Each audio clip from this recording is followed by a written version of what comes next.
యెషయా 1 మేము తెలియజేసిన సమాచారము ఎవడు నమ్మెను? యెహోవా బాహువు ఎవనికి బయలుపరచబడెను? ప్రజలు కృంగిపోయి ఉన్నారు. సో ఆయన కృప నిరంతరం ఉండును. ఎందుకు తెలియాలి ఇది అంటే ఆయన్ని ఎన్నడూ విడిచిపెట్టకుండా ఉండడానికి. The word will give an increase mind. వాక్యం ఏం చేస్తుందంట? Increase mind. ఒక్కొక్కసారి మనము అటు ఇటు చూడకుండా దేవుణ్ణే కేంద్రీకరించి చూడాలి. నీకు నిజముగా అది దేవుడి నుంచి వచ్చి ఇంకా లోకానికి ఆ వర్తమానం అందలేదనుకోండి, నువ్వు దాన్నే పట్టుకున్నావు అనుకోండి, రానున్న రోజుల్లో అది దేవుని వర్తమానము కనుక అందరూ దాన్ని తెలుసుకోవడానికి దేవుడు వారి హృదయాలను తెరుస్తాడు. నువ్వు మధ్యలోంచి వెళ్ళిపోకూడదు. అందుకే పౌలు ఒక టైంలో ఏమంటాడు అంటే తెలుసా? మై గాస్పల్ అంటాడు, నా సువార్త అంటాడు. My gospel. ఎందుకు?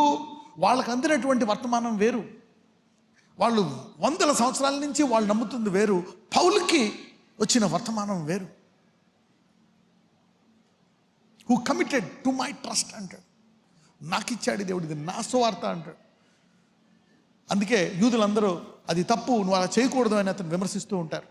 కానీ తుదకు ఇప్పుడు ప్రపంచం అంతా యూదులు నమ్మిన సువార్త అది తప్ప కాదు, కరెక్టే, అది దేవుడు ఇచ్చాడు. అందుకే మనం ప్రార్థన చేస్తాం, ప్రభువా మా పాత ఆహారం మాకు ఎల్లప్పుడూ ఇస్తూ ఉండని అంటావా? అనుదిన ఆహారం అంటావా? నిన్నటి భోజనం ఈరోజు తింటే ఏమంటాం మీరు? సద్దు అన్నట్టు. మొన్నటి తింటే తింటారు, బ్రెడ్ ఉంటుంది, స్టేల్ బ్రెడ్. ఓకే. సో అంటే దేవుడు నిన్న ఇచ్చింది తప్పు కాదు, మొన్న ఇచ్చింది తప్పు కాదు. ఈరోజు ఇచ్చే ఆహారాన్ని నువ్వు విడిచిపెట్టి నిన్నటిది పట్టుకొని దీన్ని విమర్శించడం తప్పా కదా? తప్పే. ఎందుకు? ఆ సమయానికి అది ఇచ్చింది correct, that's the right word yesterday, but today he gave a word. అలాగైనా తప్పు అని అనలేము మనం. అంతేగాని అది పట్టుకొని ఇది తప్పు అనగలమా? అదే జరిగింది. So God gives an increase mind. Your weakest long time strong hold will be broken in the same place.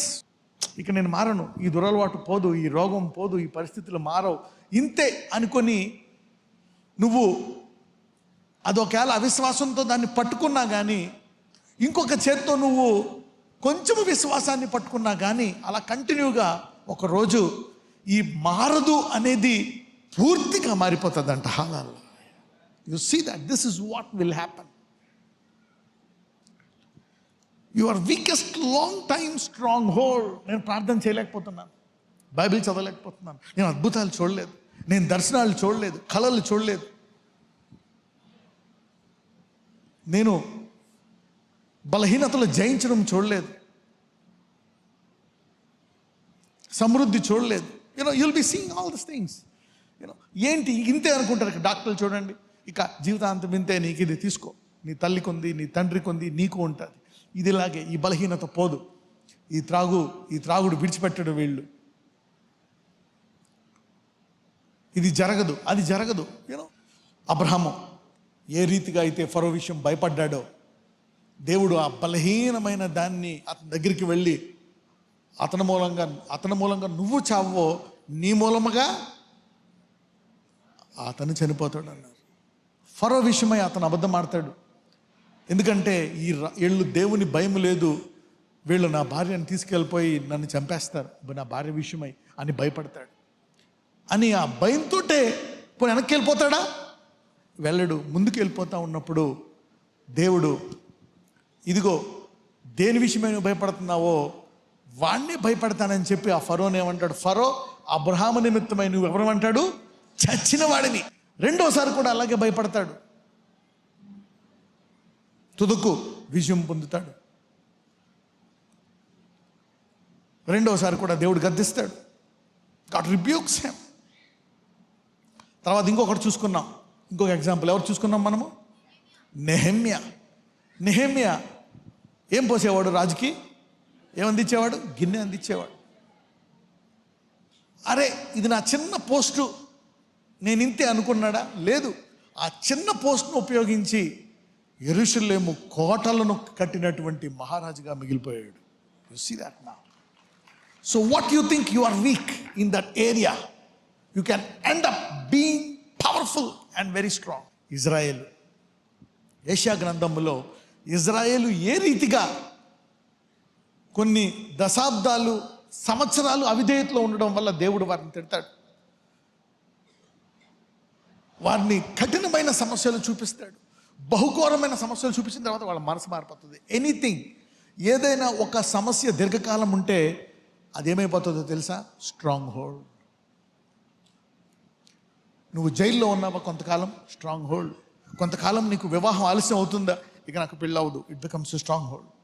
కొంతకాలం నీకు పిల్లలు లేరా? ఇక నాకు పిల్లలు పుట్టరు, స్ట్రాంగ్ హోల్డ్.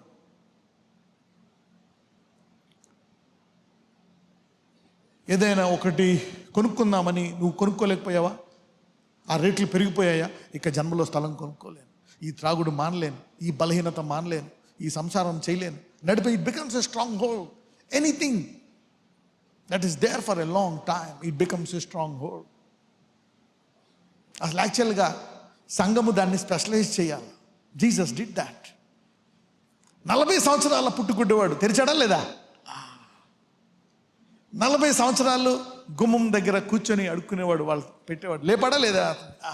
38 సంవత్సరాలు తయారు చేశాడు, లేపడా లేదా? ఏమన్నాడు వాడు? లేచి స్టైల్గా Jesus healed in a very stylish way. స్వస్థపరచడం కాదు, నువ్వు లేచి పరుపెత్తుకొని నడవమంటాడు.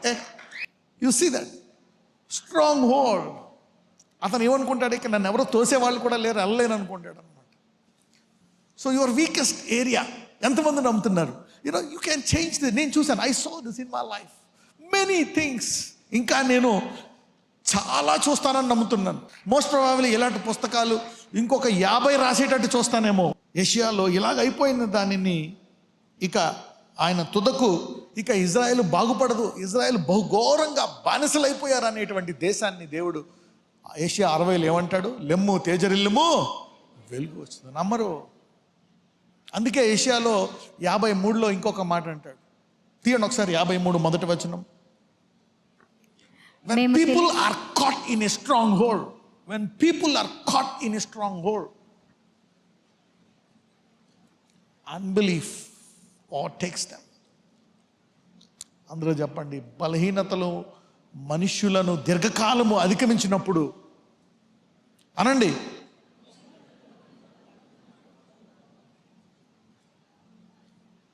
అవి బండరాలుగా మారుతాయనండి.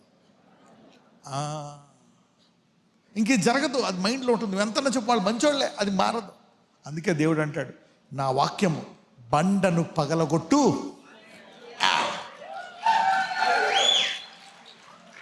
Will it not break that mountain? Yes, it will break that mountain. It will. The word. కొంతమంది దీన్ని సప్పగా చెప్తారు. అందుకనే వినాలి. అనుదిన ఆహారము నాకు ఈ ప్రభువా. You need to listen from God. ఆ బండను విరగొడతాడంట దేవుడు. God says, I'll break those things. I'll break those things. Completely, I'll break those things.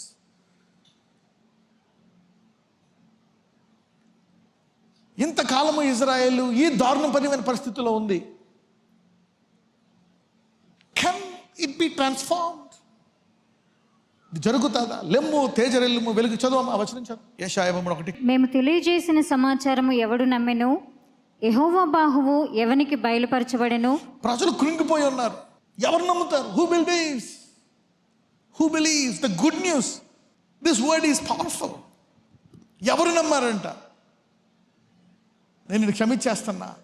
లెమ్ము తేజరెల్లుము గడ్రాల. కమాన్, ఎక్స్పాండ్ యువర్ బార్డర్స్. నీ సరిహద్దులను విశాలపరచుకో. రెడీగా ఉండు, నిన్ను ఆశీర్వదిస్తా, నువ్వు స్వస్థపడతావు. గుడ్ న్యూస్, పరిస్థితి మారిపోతుంది. అలాగా like that they cannot renew your mind. అయితే ఈ కొత్త నిబంధనలో అలా కాదు. నీలో పరిశుద్ధాత్ముడు ఉన్నాడు. He will transform you and change. ఏషియాలో ఏమంటాడు? కమాన్, నీ కాలాన్ని మార్చేశాడా లేదా? ఏషియాలో yes, he changed everything. So your weakest long time stronghold can be broken in the same place. ఎక్కడ బాగా అవమానం పొందావో, ఎక్కడ తిరస్కరించబడ్డావో, ఎక్కడ నువ్వు నేనేమి చేయలేను అనుకున్నావో, ఎక్కడ ఇది పనిచేయదు అనుకున్నావో, దేవుడు దాన్ని నీ ద్వారా మార్చి తీరుస్తాడు. నిన్ను మార్చి తీరుస్తాడు. He will use you. What you are scared of, God will use to terrorize them. దేనికి నువ్వు భయపడుతున్నావు, దానికే భయాన్ని పుట్టించాడు. ఫరోకు భయపడుతుంటే ఫరోకే భయం పుట్టించాడు దేవుడు. నువ్వు చచ్చినాడు, గజ గజ గజ వణికిపోయాడు. పిలువు అబ్రహాం, యావయ్యా ఏం చేశానయ్యా నిన్ను. ముందేమో అబ్రహాం వణికిపోయాడు, ఇప్పుడు ఫరో వణికిపోతున్నాడు. నీకేం కావాలా? అరే ఒంట్లు అంటాడు. ఒక ఒంటి కాదు, 1000 ఒంట్లు, 1000. మనకే 2000 ఉన్నాయి, ఇచ్చేయారు 1000. నేను చచ్చిపోతున్నాను ఇక్కడ అతని గురించి.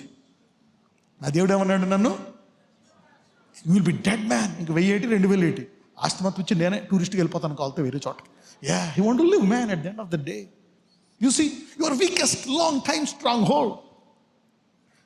ఒకసారి కూడా చేయడం ఇలాగా అనేక సార్లు దేవుడు చేయడానికి సిద్ధంగా ఉన్నాడు. God can do that in your life. So what's the third one? Stagger not at the promise. వాగ్దానం పట్టుకొని నెరవేరుతుందంటావా, అవుతుందంటావా, జరుగుతుందంటావా? Will it happen? Stagger not at the promise. Abraham అలాగే ఉన్నాడు. జరుగుతుందా, జరగదా, అవుదా కానీ తొదకు. బైబిల్లో ఏమనుంటుంది తెలుసా? He was fully persuaded అని ఉంటుంది. You should underline that verse. Fully persuaded. ధ్యానం అంటే ఏంటో తెలుసా? ఫుల్లీ పర్స్యూడెడ్. ఓ పక్కన శరీరం బాగాలేదు, భార్య వృద్ధురాలు, పరిస్థితులు మారిపోయాయి, 100 ఏళ్ళు అయినా ముందు అవిశ్వాసంలో ఉన్నాడు, బలహీనతలో ఉన్నాడు, జరగదన్నాడు. ఎక్కడ ఒక్క సాక్ష్యం ఉందా అబ్రహాంకి? ఒక్క సాక్ష్యం కూడా లేదు. ఎంతమంది నీ ద్వారా ఉద్యమం చూడాలనుకుంటున్నారు? ఓకే, ఒక మర్మం ఇస్తాను, రాసుకోండి. మిస్టరీ. పరిశుద్ధాత్ముడి యొక్క ముఖ్యమైన పని ఏంటో తెలుసా? Remind you they overcame him by the blood and the word of the testimony. ప్రకటన 12:11. వారు గొర్రెపిల్ల రక్తమును బట్టి తామిచ్చిన సాక్ష్యమును బట్టి వానిని జయించి ఉన్నారు, కానీ మరణము వరకు తమ ప్రాణములను ప్రేమించిన వారు కారు. ఓకే, వారు గొర్రెపిల్ల రక్తమును బట్టి తామిచ్చిన సాక్ష్యమును బట్టి లోకాన్ని జయించుటానండి. చూడండి, చాలామంది నా ఇంట్లో నా భర్త ఇంకా దేవుని తెలుసుకుంటే బాగుండు, నా భార్య తెలుసుకుంటే బాగుండు, పిల్లలు ఇంకా తెలుసుకుంటే బాగుండు, మా అత్తగారు తెలుసుకుంటే బాగుండు, నా బంధువులు తెలుసుకుంటే బాగుండు. ఎంతమందికి ఉంటుంది ఇలాగా? You want them. నేను కూడా ఇంకా తెలుసుకుంటే బాగున్నాను. ఎంతమందికి ఉంటుంది? You to learn. I'm giving you a key today. Everybody talks about the blood which is right and the foundation and perfect. కాదని నేను, మీకు గుర్తుందా? ఎప్పుడు కూడా పౌలు ఒక చోట హెబ్రోల్లో పునరుద్ధానము, ఆయన రక్తము, మన పాపాలు పోతాయి, ఆయన మళ్ళా వస్తాడు, కరెక్టే, రక్షింపబడతాము. దాన్ని ఏమంటాడో తెలుసా పౌలు?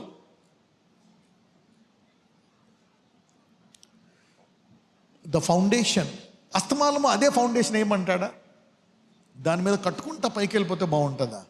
యు సీ, ఒకసారి let me go there. Hebrews 6:1. కాబట్టి నిర్జీవ క్రియలను విడిచి మారు మనసు పొందుటయు, దేవుని యందలి విశ్వాసమును, బాప్తిస్మములను గూర్చిన బోధయు, హస్త నిక్షేపణమును, మృతుల పునరుత్థానమును, నిత్యమైన తీర్పును అను పునాది మరలా వేయక. చూసారా, మరలా వేయక అస్తమానం ఏమేస్తావు? అది అలాగే నావేమన్నా తప్ప? దాన్ని ఏమన్నా మనం కించపరుస్తున్నామా? అవి పునాది. చూడండి, అను పునాది మరల వేయక క్రీస్తును గూర్చిన మూలోపదేశము మాని. మూలోపదేశం అంటున్నాడు. ఏమంటున్నాడు తర్వాత? అస్తమానం అవే మాని. డోంట్ లే the foundation again and again. You want to finish the house and go live in it. ఇంకా కడుతున్నాం, పునాది వేస్తున్నాం అని 10 ఏళ్ళ నుంచి చెప్తే ఎలాగుంటుంది మీకు? కరెక్టే, పునాది బలంగా వేస్తున్నామండి, బలంగా వేయి, కానీ 10 ఏళ్ళ 2000 సంవత్సరాల నుంచి అదే పునాది వేస్తుంటే ఎలాగా? కరెక్టే, పునాది ఏమన్నా తప్పు కూడా కాదు. పౌలు అంటున్నాడు, దేవుని యందు విశ్వాసము, బాప్తిస్మము, బోధ కరెక్టే, హస్త నిక్షేపణము, చేతులు వేయాలి, బ్లెస్ చేయాలి, మృతుల పునరుద్ధానం, మనం లేస్తాం ఒకరోజు, కరెక్టే, నిత్యమైన తీర్పు, ఎస్. మృతుల పునరుద్ధానమును మరల వేయక క్రీస్తును గూర్చిన మూలోపదేశము మాని సంపూర్ణులగుటకు సాగిపోదుము. Glory to glory. Melchizedek priesthood గురించి చెప్తాడు. దాని తర్వాత 7వ అధ్యాయంలో దేని గురించి చెప్తాడు? మెల్కిజెదెక్. ఏంటి మెల్కిజెదెక్ యాజకత్వం? ఎందుకు అంతకంటే తక్కువ యాజకత్వం ఇచ్చాడు? ఏంటది? లేవి యాజకత్వం ఇచ్చాడు. ఇప్పుడు మెల్కిజెదెక్ యాజకత్వం అంటున్నాడు. ఏంటి మెల్కిజెదెక్ యాజకత్వం? The power of endless life. పరలోకం నుంచి డైరెక్ట్గా జీవాన్ని పొందుకోవడము అనేది మెల్కిజెదెక్ యాజకత్వం. జీసస్ సేస్ దట్ నా ప్రాణం ఎవరూ తీసుకోలేరు, నా ఇష్టం వచ్చినప్పుడు పెడతా, నా ఇష్టం వచ్చినప్పుడు తీసుకుంటా. That's the power of Melchizedek priesthood. Melchizedek is like the power of endless life. Go to 7. Let me give you అబ్బా మూలోపదేశములు. Why again go back to the same things? అవి రాంగ్ అని అనము. Nowadays we need salvation. ఇక్కడ ఏమంటున్నాడు పౌలు? మూలోపదేశము మాటి మాటికి వెయ్యి, సంవత్సరానికి ఒక 2 సార్లు వెయ్యి, నెలకు ఒకసారి వెయ్యి. అలాగే నా దేవుని తప్ప? అదేంటది? మూలోపదేశము ముఖ్యమైనది, మనకి కాళ్ళలాగా. Somebody will have a good finish, let not ignore the foundation. కాళ్ళు ఎంత బలంగా ఉన్నా బాగున్నా ఫైనల్గా కాళ్ళు చూస్తావా మొహం చూస్తావా? You will see the finishing. Somebody say finishing, సంపూర్ణత అనండి. Okay, let's carry on. Hebrews 7th chapter. తీయం. రాజులను సంహారము చేసి తిరిగి వచ్చుచున్న అబ్రహామును ఎవడు కలుసుకుని అతనిని ఆశీర్వదించెనో, ఎవనికి అబ్రహాము అన్నిటిలో 10వ వంతు ఇచ్చెనో, ఆ షాలేము రాజును మహోన్నతుడగు దేవుని యాజకుడునైన మెల్కీసెదెకు నిరంతరము యాజకుడుగా ఉన్నాడు. ఎలా ఉన్నాడంట? What is Melchizedek? నిరంతరం అంట. అంటే అతనికి మరణం ఉందా? What is this priesthood? అందుకే పౌలు అంటున్నాడు, ఇయే కాదు, నేను మీకు కొత్తది పరిచయం చేస్తాను, introduce you some hidden secrets. 6లో అంటాడు, మళ్ళీ అదే చెప్తున్నా కరెక్టే. I want to talk, but I want to introduce something new. బేసిక్కే కాదు, దెర్ ఈస్ సంథింగ్. లేవి యాజకత్వం ఉందా? ఎప్పుడైనా నువ్వు చనిపోవచ్చు. లేవి యాజకత్వంలో ఉన్నా సరే యూ కెనాట్ డై. దేవుడు ఏం చేస్తాడు తెలుసా? అహరోని పైకి రమ్మంటాడు, కొండపైకి. పైకి వచ్చి, ఇదిగో నీ బట్టలు తీసేయి. ఆ బట్టలు తీసేసి తన కింద తన కుమారుడికి ఇచ్చిన తర్వాత అప్పుడు తనంతట తాను మృతి చెందుతాడు. లేవి యాజకత్వంకి అందుకు అధికారం ఉంటే మెల్కీసెదెక్కి ఎంతకు అధికారం ఉంటుంది? సో యేసు ప్రభువారు రక్తములో నీకేమి ఇచ్చాడు? What is in the blood? ఇప్పుడు నేను చెప్తా ఉంటాను చాలాసార్లు, నీ బ్లడ్లో సోడియం ఉంటుంది, అవునా? షుగర్ ఉంటుంది, చాలా ఐటమ్స్ ఉంటాయి, ఐరన్ ఉంటుంది, ఆ విటమిన్, ఈ విటమిన్, డి విటమిన్ అన్నీ ఉంటాయి. నీ రక్తం చొక్క తీసుకొని మొత్తం ఎంత లిస్ట్ ఎత్తాడు కదా. అలాగే యేసే రక్తంలో లేవి యాజకత్వమే కాదు, మెల్కీసెదెక్ యాజకత్వం కూడా ఉంది. అందుకే మనల్ని ఏమంటాడో తెలుసా? రాజులైన యాజక. ఏ యాజకత్వం ఉంది నీలో? మెల్కీసెదెక్. నువ్వు కావాలనుకున్నప్పుడు ఈ దేహం వదిలి ఆ దేహం ధరించుకుంటావు. You can change your body only when your time comes. Paul అంటాడు, పౌల్ని ప్రతిరోజు చంపేశారు కూడా. మళ్ళా లేచిపోయాడు రోబోట్ లాగా. అయిపోయి నా యాత్రను ముగించి నీ విశ్వాసాన్ని కాపాడుకున్నాను, టాటా బాయ్ బాయ్, ఈ శరీరం వదిలేసి ఆ శరీరం ధరించుకున్నాడు. ఎందుకు? మెల్కీసెదెక్ యాజకత్వం. పాము కరిసేసి చనిపోయాడా? అందరూ చనిపోయారు, కానీ పౌలు చావలేదు. ఏ యాజకత్వం ఉందో లోపల? ఇది ఎవరిలో ఉందో తెలుసా? నీ పక్కన కూర్చున్న వాళ్ళలో ఉంది. పక్కన వాళ్ళు చెప్పు, నీలో ఉందని చెప్పండి. ఇప్పుడు వాళ్ళు చెప్పండి, నాలో కూడా ఉందిలే అని. You see that the foundations are important. I don't mind the foundations, but Paul is teaching something. పరిపూర్ణత అనండి. ఆ వ్యాధి అనేకుల్ని చంపేసింది. ఆ వ్యాధి నిన్ను చంపదు. You will not die. అన్నీ ముగించాక ఆ వ్యాధి అనే కోటిని పక్కన పడేస్తావు నువ్వు. ఇతరులు చనిపోయారేమో, no, you will not die. ఇతరులు జరిగేది నీకు జరగదు. చాలా మంది ఈరోజు ఆశీర్వదించబడుతున్నారు. How many of you want to claim the blessing of Melchizedek? చూడండి ఇక్కడ చూడండి, 3కి వెళ్దాం ఒకసారి. ఈ మెల్కీసెదెక్ గురించి చెప్తున్నాడు. ఏమని? ఒకసారి ఇంగ్లీష్లో చదువుతా. 1, 2, 3. Let me read it English for you. This Melchizedek 6వ అధ్యాయంలో ఏమంటాడు? ఈ మూలపాఠాలు వదిలేసి కొంచెం ఎక్కువ చెప్తాం మీకు అని. ఓకే, ఎందుకో తెలుసా? నువ్వు ముగించే వరకు నేను ఎవరు ముగించలేరు. For this Melchizedek, king of Salem, priest of the most high God, who met Abraham returning from the slaughter of kings and blessed him. For this Melchizedek, and whom also Abraham gave a 10th part of all, first being by interpretation king of righteousness. After that also king of Salem, which is king of peace. Number 3. Without father, without mother, without descent. ఒకప్పుడు అతను దేవుని కుమారుడే. ఒక తల్లికి ఒక తండ్రికి వివాహంలో వచ్చినటువంటి పురుషుడు మెల్కీసెదెక్. అతను దేవుణ్ణి తెలుసుకోవడం వల్ల ఏమైపోయాడంట? తండ్రి లేనివాడైపోయాడంట. తల్లి అంటే ఏంటి? దేవుని యొక్క రక్తంలోకి వచ్చేసాడు కదా. So God became his father. యోహాను 12:1, ఎవరైనా నా కుమారుని రక్తాన్ని అంగీకరిస్తే వారు దేవుని పిల్లలకు అధికారము. వారు శరీరేచ్ఛ వల్ల పుట్టిన వారు కాదు, ఇక నీ తల్లిదండ్రి వాళ్ళకి అది, నువ్వు నా వల్ల పుట్టినోడివే. John 1:12-13. Read it. తన్ను ఎందరు అంగీకరించిరో వారికందరికీ, అనగా తన నామమునందు విశ్వాసం ఉంచిన వారికి దేవుని పిల్లలగుటకు ఆయన అధికారం అనుగ్రహించెను. వారు దేవుని వలన పుట్టిన వారే కానీ రక్తము వలన అంటే ఏంటి? Mother father blood. అందుకనే తండ్రి లేనివాడు అంటే పరలోకంలో నీకు తల్లిదండ్రి పేరు ఉంటుంది, అక్కడ భూమి మీద ఉంటుంది. ఎందుకు? రక్తం పంచుకున్నాం కూడా. అక్కడ ఎవరు రక్తము? So Melchizedek priesthood holders will have a different record in heaven. వారు దేవుని వలన పుట్టిన వారే కానీ రక్తము వలనైనను, శరీరేచ్ఛ అంటే ఏంటి? శరీరేచ్ఛ వలనైనను, ఇంకోటి అక్కడ ఏంటి? అక్కడ మనుషేచ్ఛ వలన అంటే వాళ్ళ తల్లిదండ్రి. మనిషి హత్య వలన పుట్టిన వారు వారు. అంటే ఇదంతా ఈ బ్యాక్గ్రౌండ్ అంతా ఏమైపోయింది, షిఫ్ట్ అయిపోయింది ఆయన రక్తంలో. The power of Melchizedek priest. అందుకే అంటాడు మూల పాఠాలు వేయక. ఇది మనం ధ్యానించకపోవడం వల్ల మనల్ని మరణ భయాలు ఆ భయాలు వేధించి, ఒకప్పుడు నేను నీకు ఎన్నో దశాబ్దాల ముందు చెప్పిన దాని మీద కేంద్రీకరణ. అందుకే నేను పరిశుద్ధాత్ముడి యొక్క ముఖ్యమైనటువంటి పని ఏంటో తెలుసా, జ్ఞాపకం చేయడం. When you know who you are, how powerful you are, you will reign in life. ఈ యాత్ర అంతా నువ్వు పరిపాలించుకుంటూ వెళ్ళాలి. ఇప్పుడు అక్కడికి వచ్చాయండి, హెబ్రీయులు 7:3 వచ్చాయండి. అతడు తండ్రి లేని వాడును. యోహాను 1:12-13 నెరవేరిందా? ఎవరిలో నెరవేరింది? మెల్కిసెదెక్ ఎలాంటి వాడు? నీలాంటి వాడు, నాలాంటి వాడే. అతను తండ్రి లేనివాడు, తల్లి లేనివాడు, వంశావళి. ఎందుకు? రక్తం మారిపోయింది కదా. జీవిత కాలమునకు ఆదియు అదేంటది? అతని డేట్ ఆఫ్ బర్త్ తెలుసు. అతడు ఆది అయినను అంతము లేనివాడై ఎలా పోలి ఉన్నాడంట? దేవుని కుమారుడు. అతను యేసు ప్రభువును చూస్తూ మహిమ నుంచి మహిమ అదే పోలిక చొప్పున మార్చబడాలంట. ఇలాగ మార్చబడిన ఒక వ్యక్తి పేరు ఏంటి? మెల్కిసెదెక్. అదే యాజకత్వము దేవుడు నీకు కూడా ఇచ్చాడు. అందుకే అంటాడు మెల్కిసెదెక్ యాజకత్వం చొప్పున నీవు నిరంతరము ఏమై ఉన్నావు? యాజకుడివై ఉన్నావు. ఎంతమంది దీన్ని ఈరోజు క్లెయిమ్ చేస్తారు? నీకు, నీ కుటుంబానికి, నీ జీవితానికి. Come on, stand up and claim it. Lord, అయ్యా నేను మనిషినే, నా తల్లి తండ్రి ఉన్నారు, నేను గౌరవిస్తా, but I got this blessing Lord, I need to claim it my Lord. ఇది ఎందుకంటే యేసుప్రభు వారు రక్తములో మనకిచ్చింది ఏ యాజకత్వము? మెల్కిసెదెక్ యాజకత్వం. Lord, I claim this on me, my husband, నా మీద, నా పిల్లల మీద. వారి యాత్రలో ఉన్నప్పుడు ఏమైనా లోకానికి వచ్చిన రోగము, వారికి వచ్చినా ఇదొచ్చినా, లార్డ్ వారు దాన్ని జయించి బయటికి రావాలా. That's your blood. We claim it, oh Lord. What happened to the people? Lord, you protect us. You will protect us. నజరేయుడైన యేసువను ప్రార్థిస్తున్నాము తండ్రి.